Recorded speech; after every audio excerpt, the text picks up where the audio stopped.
It's a good question. I personally think, well, this government at federal level would never see eye to eye with Trump.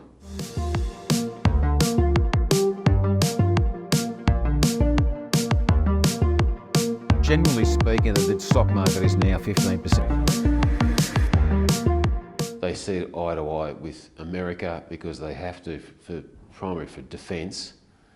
And I think that the trading partners would be far better with the Australian government with Harris. Australia as a whole is fallen behind economically, and when we talk about the dollar before and currency, that is a big problem also. And I think that I don't think it'd matter who was in power for Australia. I think Australia's got its own issues.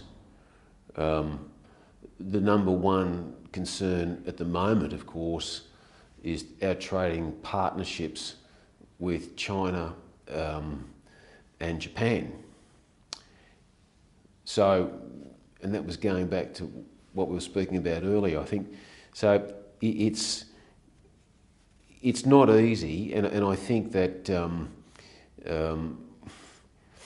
for Australia, I would prefer a Republican win. I think that's going to be better for everybody. If Trump doesn't win, again, I'm saying that I don't think Australia is going to be affected for better or worse for either party. I don't think. I think our key relationship ties are going to be from trade, and as I said, you know, Japan, China, and nations like that.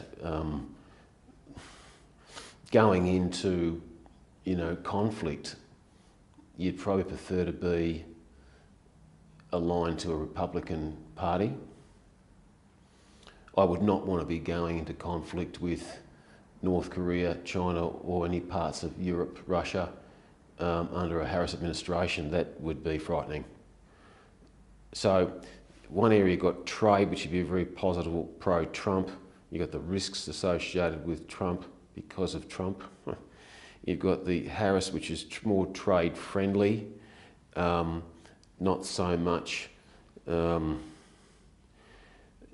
don't know what the level of tenacity or experience she's had if conflict mounts. That's I think that's an obvious. I think everyone sees that.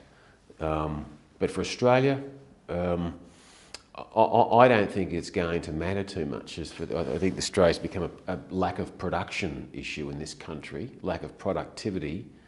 And most of the large portions of capital now from institutions are moving towards other areas of the globe. It's more Singapore, Japan, and Vietnam and Eastern Europe.